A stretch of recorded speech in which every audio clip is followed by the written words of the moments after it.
Well, good morning. Today is an auspicious day for aviation safety. A day marked, I hope, by a revived spirit of hope and a shared determination to act in the face of an unforgettable tragedy. American skies must be as safe as possible, and our duty as lawmakers is to ensure that they are. I would like to start by thanking the individuals who are joining me for the introduction of the Rotorcraft Operations Transparency and Oversight Reform, or the Rotor Act.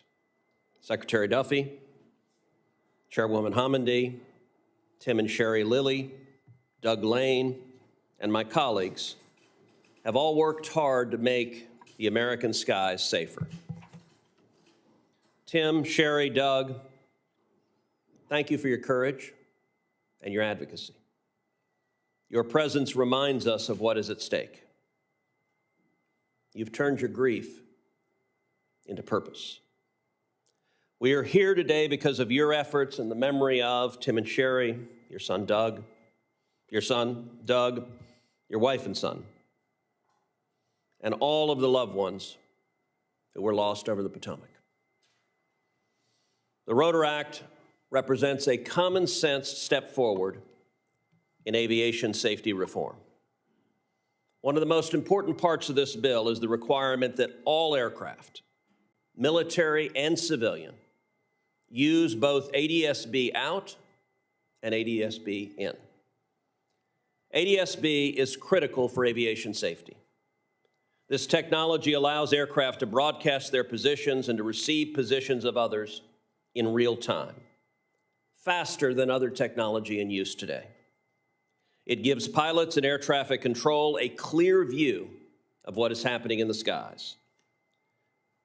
The NTSB first recommended ADS-B in nearly 20 years ago. We are going to make that happen this year. Make no mistake, there cannot be a double standard in aviation safety. We should not tolerate special exceptions for military training flights operating in congested airspace. No matter the circumstances, any aircraft flying near commercial traffic must fully adhere to safety standards. Given the communications breakdown that led to the accident, it is also important to address helicopter routes in congested commercial airspace.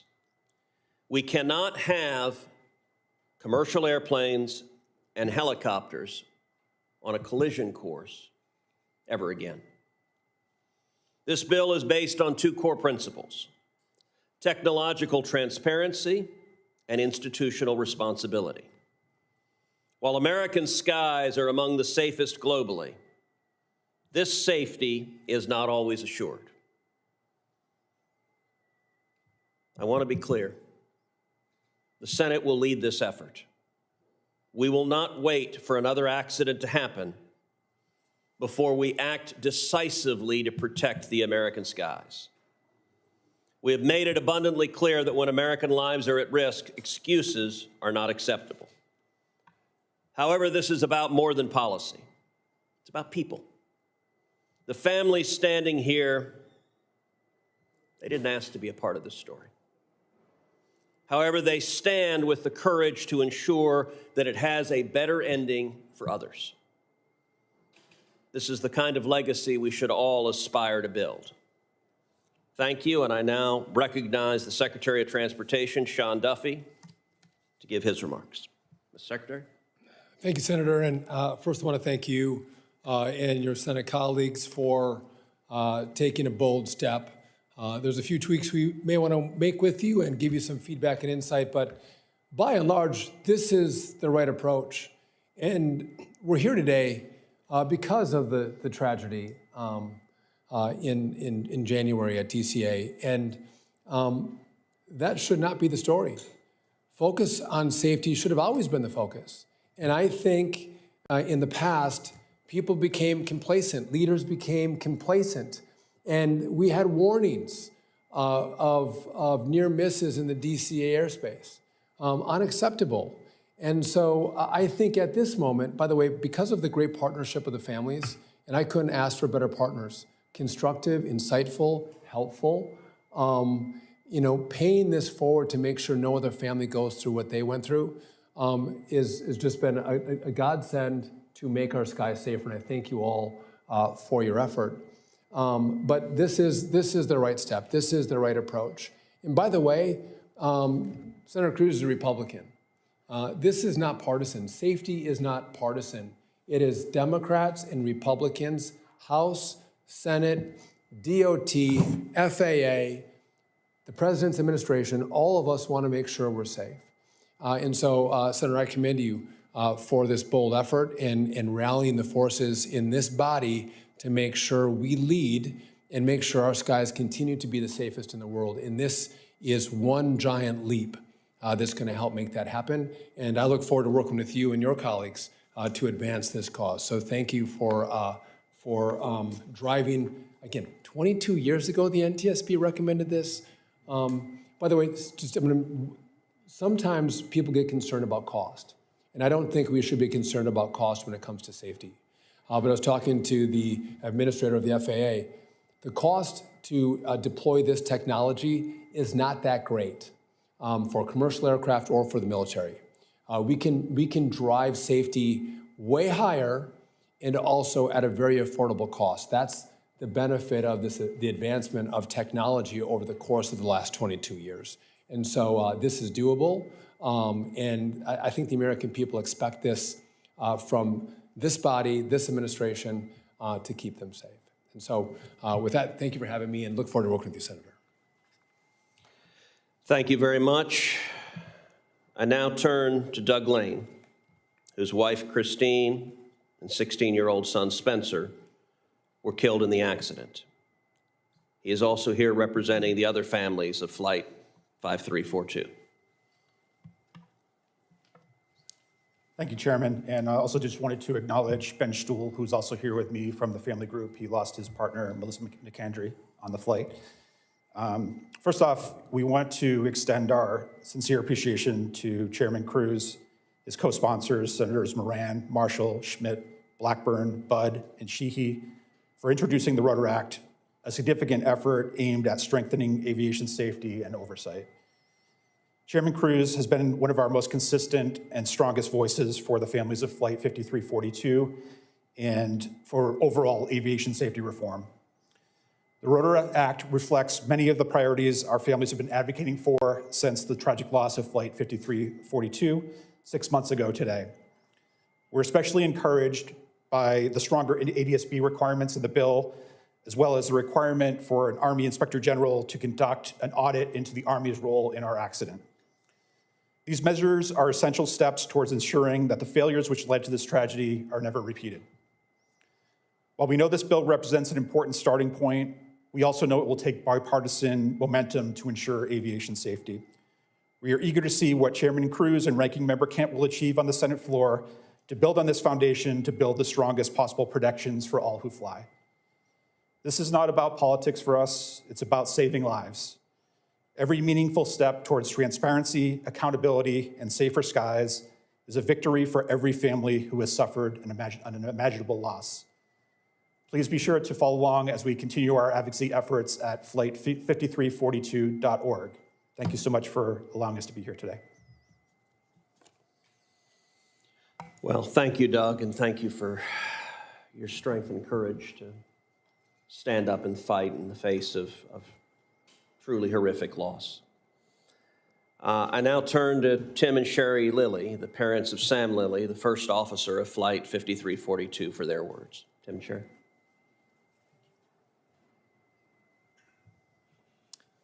Today marks 6 months from the most tragic event in our family's history.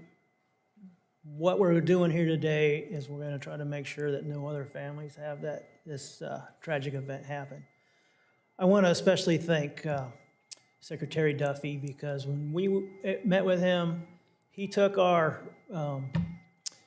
concerns, he took them to heart, he went to running with it, he showed compassion for not just our family, but for the entire traveling public. And so We're going to stick with him and see this thing through. We're going to modernize the air traffic control system. We're going to get all the air traffic controllers back on the job. And then I really want to thank Chairwoman Harmony. She has led the NTSB in one of the most difficult processes that's happened in years, and she's kept us informed. She's given us every opportunity to have a voice, and we just really appreciate that. From the day that we met with Chairman Cruz, he really set in motion that this is not going to be Sam's legacy to die in vain. 67 really great people lost their lives that night, and there's no reason for that. What we have here is legislation, if it's passed, is going to close some very important safety loopholes so that this never has to happen again. Thank you so much, Chairman, for asking us to be here today and to take action out of our grief to avoid this type of tragedy from ever happening again. Both Chairman Cruz and Ranking Member Cantwell have been so compassionate and demonstrated such empathy for our families. We greatly appreciate the leadership that they have both demonstrated on this topic of aviation safety, not just for our families, but as Tim said, for the flying public, for everyone, whoever sets foot on a plane and flies in our national airspace. In addition, we're very, very thankful for the senators who came together with Chairman Cruz to sponsor the Rotor Act. We appreciate Senator Moran, Marshall, Schmidt, Blackburn, Budd, and Sheehy for their very demonstrated leadership also on this topic. This is a very personal matter for all of us, but we hope that by being here and sharing our story, you all buy into this also, and that you do support the efforts of the Secretary at the Department of Transportation, that you advocate for that additional funding that we need to update the air traffic control systems and all of the systems that control our national airspace. Thank you so much, everyone. Sherry, Tim, thank you for your strong leadership at a time of great grief and pain. Thank you for using that grief to try to protect the flying public, try to protect every one of us. I know every time now that I land at Reagan, including yesterday just getting here, I suspect I'm not the only one who looks out the window and thinks about what could happen, and we're acting today to protect the flying public going forward. I now want to introduce National Transportation Safety Board Chairwoman Jennifer Homendy to discuss her investigation and her efforts to identify the operational breakdowns and safety gaps in the airspace.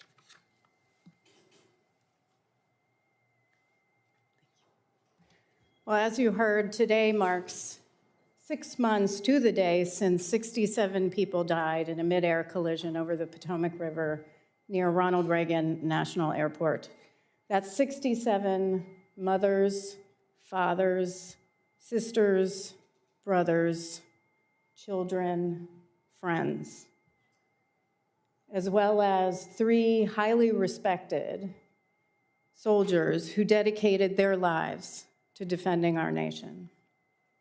I do want to thank Chairman Cruz, Chairman Moran, Secretary Duffy, certainly the administrator, and the families for your tireless and selfless work to improve aviation safety since this tragedy occurred. Tomorrow, the NTSB will meet in public for the beginning of our investigative hearing on this collision. It's a 3-day hearing. We'll meet from 9 a.m. to 7 p.m., perhaps longer if needed. And we're going to go through some pretty in-depth discussions on different points of this investigation. An investigative hearing is not like the end of the board meeting where we present our conclusions. It's to develop more facts for the investigation. The rest of the evidence, though, which is in our public docket, will be open at 9 a.m. It's thousands of pages of evidence that will be available publicly at ntsb.gov. Again, it's a fact-finding proceeding. We're not at the point of analysis or issuing safety recommendations. For over 2 decades, though, We've recommended that FAA require ADSB in following a myriad of mid-air collisions: Texas, Hawaii, Georgia, Alaska. In 2008, we sent a letter to FAA stating the board believes that the equipage of aircraft with ADSB in capability will provide, and I want to stress this, an immediate and substantial contribution to safety, especially during operations in and around airports. In 2019, I was the board member on scene for a mid-air collision in Ketchikan, Alaska, involving 2 float planes.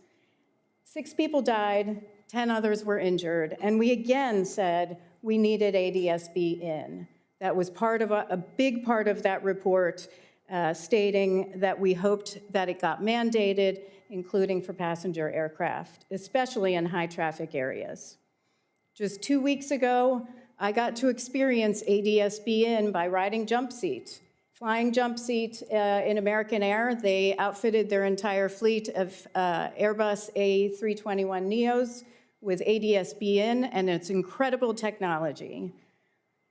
ADSB, and I can't stress this enough, is a game changer when it comes to safety. And will provide, as we said in 2008, immediate and substantial contribution to safety. This will save lives. This legislation will save lives. So I do want to say thank you to Senator Cruz, again to Senator Moran, Secretary Duffy. There's a lot of bipartisan support for moving ADSB in forward, including with Ranking Member Cantwell and Ranking Member Duckworth. There's momentum in the Commerce Committee, and I'm excited and look forward to working with you to make sure it gets done. Thank you, Madam Chair. Now I would like to introduce Senator Moran, the chairman of the Subcommittee on Aviation, Space, and Innovation. Chairman Moran. Oh, right there, Jerry. Chairman Cruz, thank you for convening this opportunity for us to be together to publicly state our support for legislation that you have introduced, that Senator Marshall and I are joining in sponsoring. I appreciate what Chairman Hamady said about ADSB in and out. I introduced legislation to require that approximately a month after the January 29th tragedy. And I am pleased to see the momentum, and I appreciate Senator Cruz's review of this and inclusion in his legislation, and we look forward to seeing this accomplished. Chair Hamady has explained why it's so important, and we will, in my view, work to see that this legislation becomes law and ADSB in and out become the norm, the required norm, as quickly as we can do so by the supply chain capabilities to exchange what we have today or to add what we don't have today to aircraft across the country. And we're talking both military and commercial, civilian. So this is a major improvement in our opportunities to provide the safety.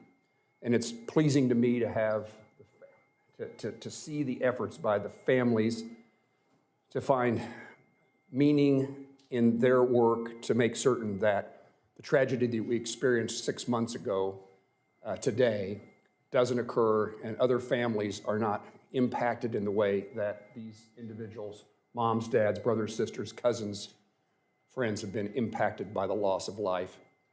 I'm also pleased to welcome the new FAA administrator to his position. Chair Hamady, I always have high regard for your work, your capabilities to focus us. Today, Chair Hamady gave us a briefing on what these next few days are going to look like with the hearings that are going to take place.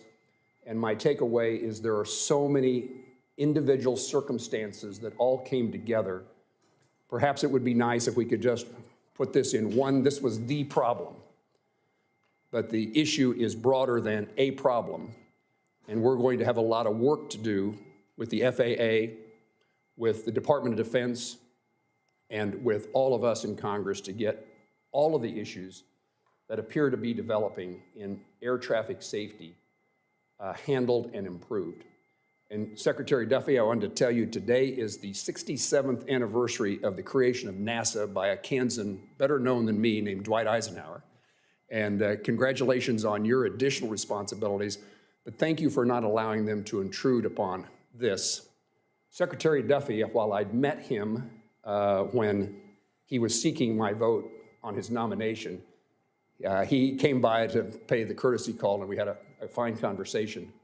But sadly, the first time I saw Secretary Duffy at work was on January 29th at DCA, and that evening. And I have noticed, determined, and admired your relentless effort to find safety in the circumstances from that night, today, and in the future. And we look forward to working with you. I congratulate the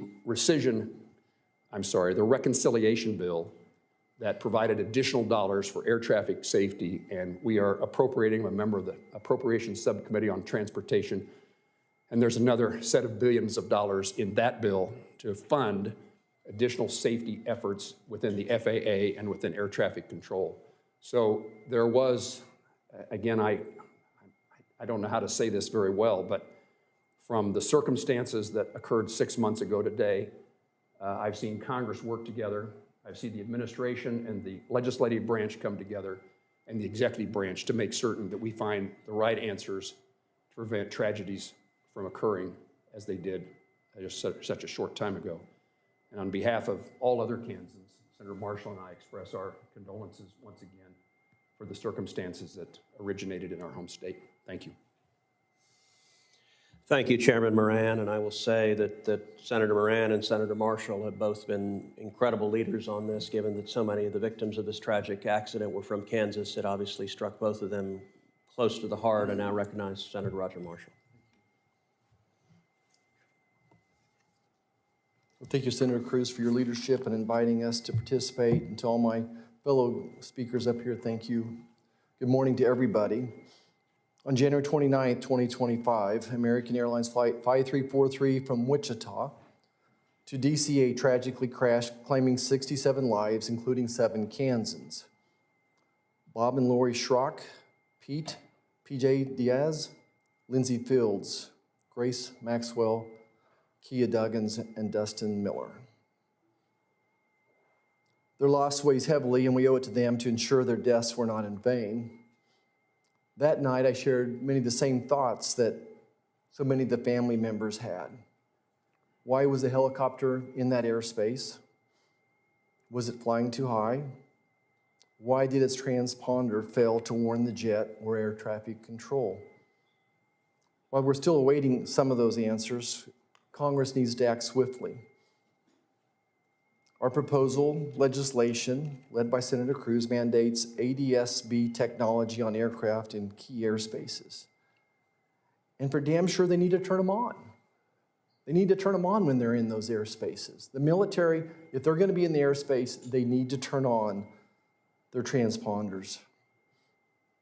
This legislation mandates the technology on aircraft in key airspaces studies, barring rotorcraft from DCA during final approaches and orders, an Army audit of FAA coordination, pilot training, and ADSB use. These demands were asked for and driven by the victims' families. I hope they know that their voices were listened to and that they're being heard, and appreciate the families just staying at this. Now, no law can bring back the 67 people who we lost, but we can strengthen aviation safety to prevent such a tragedy again. I'm trying to think what was missed today, but I just want to reckon back to a conversation I had with the mayor of Wichita the day after, and I said, what can I do? And she said, what can I tell Wichitans? And she said, the number one thing is you could tell them we won't have helicopters in that airspace anymore. And I reached out to Secretary Duffy and Secretary of Defense Hegseth, and they grounded them all. Grounding's the wrong term. They stopped them from being in that area that day, and I hope we continue to have that commitment until Congress does her job. Echo what Senator Moran said, the one big beautiful bill, which is now law, had $7 billion, $12 billion for modernizing an air traffic control, which was way overdue. And the other response I see the Trump administration doing is accelerating air traffic controllers going through the system. And The Secretary could speak more to that than I can, but from what I understand, over 3,000 people are in some point of training to become air traffic controllers. We've accelerated the process. It's still a very rigorous process to get in the system, added bonuses, doing everything we can to get people in the seats that we need to prevent a tragedy like this again. Thank you, everybody. Thank you. I now want to recognize the new administrator of the FAA, Brian Bedford, who is here, and Administrator Bedford. Thank you, Chairman Cruz, and thank you especially to the families for 5342. Prior to my confirmation, I was privileged to be able to chat with many of the family members, hear from them their firsthand experiences, and importantly, read the 7-point paper that they put out that would help us identify and close many of the gaps that allowed 5342 to happen in the first place. And Chairman Cruz, you and other members are to be congratulated. Most all of the comments and identified safety weaknesses that the families identified have been incorporated into this key legislation, and I certainly hope it has strong bipartisan support. I want to thank Secretary Duffy for his leadership on this. Day one, it's a terrible way to start a job, but he didn't shrink away from the responsibility to take swift action across the NAS to ensure the safety of the traveling public and to encourage the FAA to dig deeper into data and lean forward into identifying other hot spots around the NAS, which they have accomplished. So again, the legacy is paying dividends for the traveling public that they may not even be aware of, so thank you for that. Chairman Hamady, thank you for your leadership in the investigation. I suspect we're going to have some very uncomfortable conversations over the next 2.5 days, but they need to be had. They need to be had in the clear light of day, and we simply need to put what's in the best interest of the traveling public ahead of any of our own personal interests, perhaps. So I'm pleased to be here and be part of the solution. And I would be remiss if I didn't close by thanking our President Trump's vision to advocate for building and modernizing a brand new air traffic control system. It's long overdue.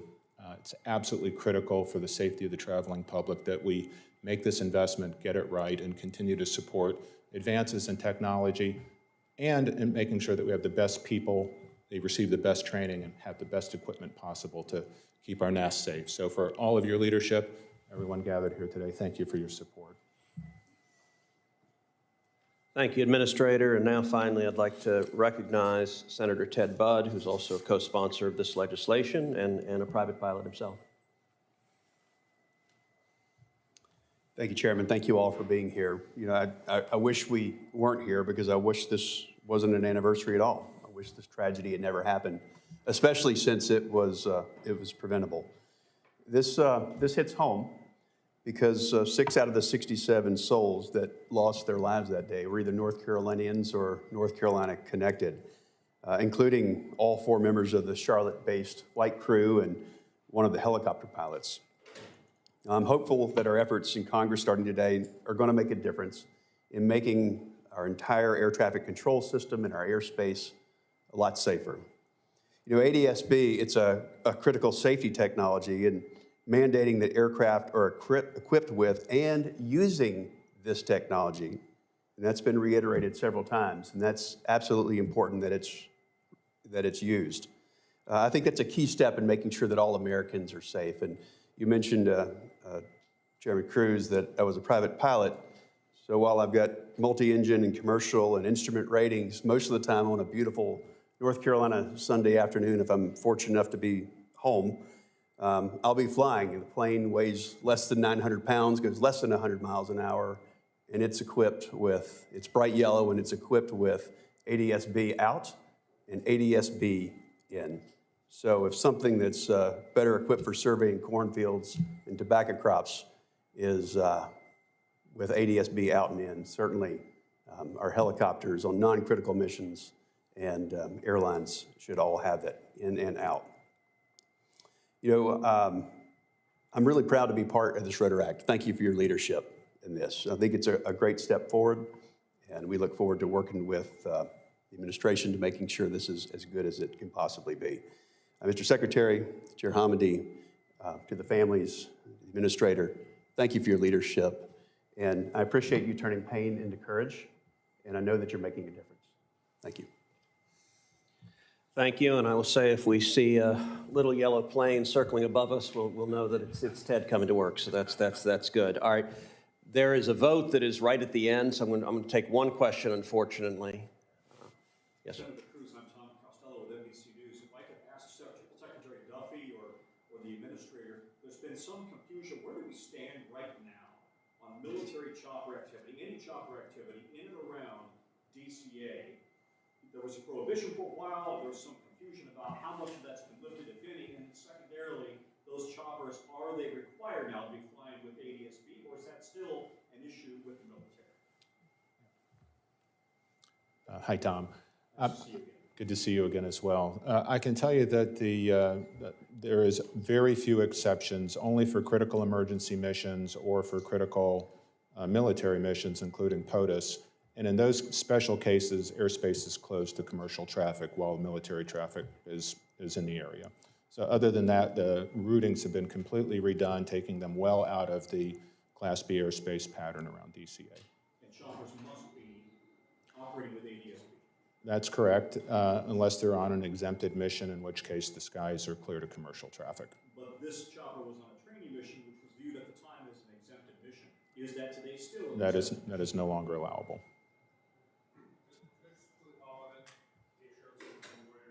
Secretary Duffy, are you still planning to sign an MOU with the Pentagon?